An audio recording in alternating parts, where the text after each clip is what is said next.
आम्भमानक प्रभु जीशु ख्रीष्टंकर अति पवित्र और बहुमूल्य नाम आपण समस्त को आउ गोटे नूतन प्रसंग रे पुनर्बार मु स्वागत करुअछि। स्वर्गर परमेश्वर आज ताहांकर जीवंत वाक्य को नहीं आपण मानक निकट रे आसीबा पाई एही सुंदर सुजोग मो जीवन रे से जग करि अछंती। सेति पाई परमेश्वर को मु हृदय सहित धन्यवाद दिए। आसंतु आज गोटे प्रसंग रे आमे अल्प समय कथबार्ता हेबा। वाक्य गोटे पद पढ़ी मु आज प्रसंग रे आपण मानक आगो को नेबा पाई चाहे। आपण माने मो सहित गीत संगीता 1 अध्याय बाहर करिवे। गीत संगीता 1 अध्याय 1 आउ 2 पद आपण मानक निकट रे मु पाठ करू करू आज प्रसंग रे आगो को नेबा पाई चाहे। एई स्थान रे लिखा जाए, जेउ जन दुष्ट मानक मंत्रणा रे चले नहीं ओबा पापी मानक मार्ग रे ठिया हुए नहीं कि ओबा निंदक मानक सभा रे बसे नहीं। 2 पद, मात्र सदा प्रभु को व्यवस्था रे जहार आमोद थाए ओ जे दिवारात्र ताहांकर व्यवस्था ध्यान करे से धन्य। आमे 2 पद रे पढ़ू। 2 पदर शेष अंश रे लिखा जाउछि जे दिवारात्र जे ताहांकर व्यवस्था को ध्यान करे से धन्य। आजिर प्रसंग दिवारात्र वाक्य ध्यान करिबा संभव कि? आजिर प्रसंग है दिवारात्र वाक्य को बा बाइबल को ध्यान करिबा संभव कि? एही प्रसंग रे आमे अल्प समय कथबार्ता हेबा। प्रभु का नाम गौरव हो। प्रिय भाई भणी माने गीत रचक आउ 1 अध्याय से कहती जे कौन बोली कहती, परमेश्वर आपणार सकल नाम अपेक्षा ताहांकर वाक्य को से महान करिसंती। सेतिपाई आमे जो वाक्य को आमे शुणुछु, जो वाक्य को आमे प्रतिदिन पढ़ुछु, जो वाक्य को प्रभु को दास मानक मुखर आमे शुणुछु, सही वाक्य महान अटे, सही वाक्य शक्तिशाली अटे, सही वाक्य परमेश्वर को दृष्टि रे से कौन करिसंती आपणार सब नाम अपेक्षा से महान करिसंती। बाइबल कहे जे ताहांकर वाक्य को दिवारात्र ध्यान करे से धन्य। आज आमे कथबार्ता हेबा जे परमेश्वर वाक्य को दिवारात्र ध्यान करिबा एहा जणे विश्वासी पक्षरे संभव कि? अल्प समय मु आपण मानकु कहिबा पई चाहे। प्रिय भाई भणी माने एई स्थान रे जहां आमे पढुछु जे सदा प्रभु को व्यवस्था रे जार आमोद थाए और जे दिवारात्र ताहांकर व्यवस्था ध्यान करे से धन्य। एहार अर्थ नुहे जे आमे दिन राति आमे बाइबल खोली घरे बसिबा, 7 दिन 24 घंटा आमे कुआड़े न जाई आमे घरे बसी केवल बाइबल पढ़ी पढ़ी ही घरे थिबा, एहार अर्थ ताहा नुहे। बाइबल पढ़िबा एवं ध्यान करिबा भिन्न अटे। प्रिय प्रभु को लोक माने मु आपण मानकु कहिबा पई चाहे, आमे प्रतिदिन केते अध्याय बाइबल पढुछु ताहा बड़ विषय नुहे। मात्र आमे जहा पढ़ीछु ताहा आमे सब बेले आम मन मध्य रे केते आमे ध्यान करूछु सेटा होची सबुठारु बड़ विषय। पुनर्बार मु कहिबा पाई चाहे, आमे दिन को केते अध्याय आमे वाक्य पढ़ुछु ताहा बड़ विषय नुहे। मात्र आमे दिन रे जहा पढ़ीछु ताहा केते समय आम मन मध्य रे ध्यान करूछु ताहा होची सबुठारु बड़ विषय। अनेक समय रे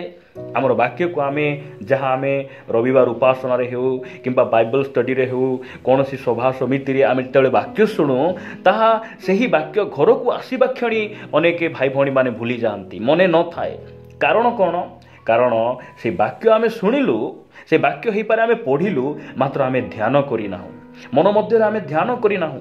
जदि आपण प्रभु जीशु ख्रीष्टଙ୍କ जीवन रे आपण देखिबे,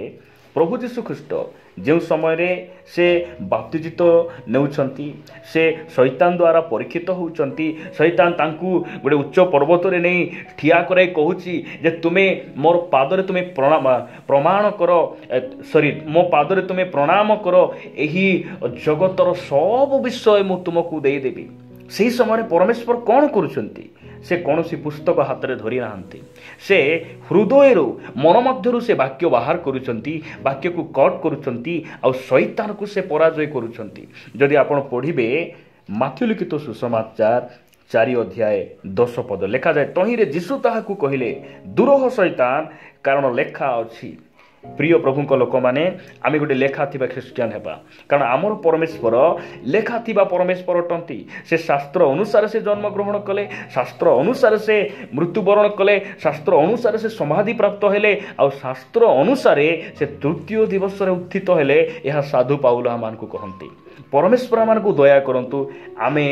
जड़े लेखा थी विश्वासी माने हेबा आमे लेखा थी गोटे भाई हेबा गोटे भौणी हेबा ए स्थान में जीशु कहती लेखा अच्छी तुम्भे प्रभु आपणा ईश्वर को प्रणाम करिबो पुणी केवल ताहांकर उपासना करिबो ताहांक नामर गौरव हो प्रभु जीशु ख्रीस्ट यही वाक्य से केमिति कहि पारुछंती कारण से वाक्य को ध्यान करुथिले आपण भावंतु नहीं जीशु तो परमेश्वर थिले सेतिपई सबु वाक्य तांको मन मध्य रहीगला सही परि नुहे से मशांकर से धर्मशास्त्र से व्यवस्था को से कौन करुथिले पाठ करुथिले समाज गृह रे मध्य अनेक थर से व्यवस्था पाठ करी लोक मान को शिक्षा दउथिले केवल से शिक्षा दउथिले ताहा नुहे सही पढ़िथिबा वाक्य को से कौन करुथिले दिवा रात्र मन मध्य से ध्यान करुथिले से आमर आदर्श अटंती आमे तांकटु शिखिबा प्रिय प्रभुक लोक माने जदि आपण माने पुनर्बार आमे गीत संगीता को जदि जीवा गीत रचक 119 गीत तार 11 पदरे कौन बोली कहती मु जेपरी तुम्भ विरुद्ध रे पाप न करे एथिपाई मु आपणा हृदय मध्य तुम्हार वाक्य को संचय करी रखी अछि आज अनेक समय आमे प्रचार करने वाक्य को आमे संचय करूँ रविवार दिन युवा युवती माने मंडली रे ठिया ही कहवाई से माने वाक्य को संचय करी रखती मात्र गीत रचक से कहते मु जेपरी पाप न करे पापरे मु जेपरी पड़ी न जाए प्रभु सेतिपाई तुमर वाक्य को मो हृदय रे संचय करी रखिछि जदि बाइबल रखिबार उत्तम स्थान ए पृथ्वी रे कोठी अछि सेटा होछि मनुष्यर हृदय प्रिय प्रभुक लोक माने आज वाक्य अच्छी व्यवस्था अच्छी कौटी आमर घर आलमेरी रे अच्छी भेंडिट बैग रे अच्छी विभिन्न स्थान रे आमे वाक्य को भरी देइछु मात्र दुखर विषय आमर हृदय खाली ही जाइछि परमेश्वर चाहती ताहांकर वाक्य को आमर हृदय रे से स्थापन करिबा पाए परमेश्वर आमान को दया करंतु तो आमे वाक्य को आमे प्रतिदिन आमे ध्यान करने संभव अटे 24 घंटा ध्यान करने संभव अटे केमिति हाथ में बाइबल धरी बाइबल खोली बसी नुहे मन मध्य आमे जहाँ पढ़ीछु जो वाक्य आमे शुणुछु से वाक्य को प्रतिदिन आमे ध्यान करवा शेष में गोटे वाक्य पढ़ी मु समाप्त करने चाहे आपण माने मो सहित लूक लिखित सुसमाचार 24 अध्याय को आसबे लूक लिखित सुसमाचार 24 अध्याय 6 और 7 पदरे ए प्रकार लिखा जाए से एठारे नहांती मात्र उठी अछंती मनुष्य पुत्र को जे अवश्य पापी मानक हस्तरे समर्पित होई क्रूसरे हत हेबाकु हेबो और तृतीय दिवस रे पुनरुत्थान करिबाकु हेबो एही जो वाक्य से गालिली रे थिबा समय रे तुम्भ मानकु कहिथिले ताहा स्मरण कर 8 पदरे सेतिरे से माने ताहांको वाक्य स्मरण कले देखंतु प्रभु जीशु ख्रीस्ट तांको जेतेबेले क्रूसरे क्रूसार्पित करी मृत्युदंड देला परे कबरे रखा गला से समय रे तांकर शिष्य माने मगदलिनी मरियम से माने कबर को धाउचंती कबर रे किए रुहंती मरिथिबा लोक माने रुहंती सेठी मात्र जीशु ख्रीस्ट जे पुनरुत्थान परे मु तुमको गालिली रे दर्शन देबी एही कथा से बंचिथिबा समय कहिथिले एही वाक्य को से माने भूली गले तांकर ध्यान नथिला मन मध्य सेमानकर स्मरण नथिला सेतिपाई से कबर को धाई आसिले लोक माने कबर रे आसी यीशु को खोजुचंती सेही स्थान रे स्वर्गर दूत परमेश्वर दूत पठे कहउचंती से एठारे नहांती से उठी अछंती जे बंचिथिबा समय रे जहा तुमको कहिथिले से गालिली रे समुद्र कूल रे तुमको से दर्शन देबे भाई मानकु जेई खबर दियो प्रिय प्रभुक लोक माने जदि आमे वाक्य ध्यान करिबारे आमे जदि विफल हेबा वाक्य को आमे सब समय ध्यान करिबा नाही ताहेले सेही कबर स्थान परि भूल पथरे आमे पळैबा अन्य रास्ता को आमे पळैबा ए प्रकार अनेक कथा वाक्य रे परमेश्वर आमान को लिखि दैचंती जे वाक्य को ध्यान न करिबार विपद से माने कोन करूचंती कबर स्थान को जाउचंती कारण सेठी जीशु नाहंती जदि एही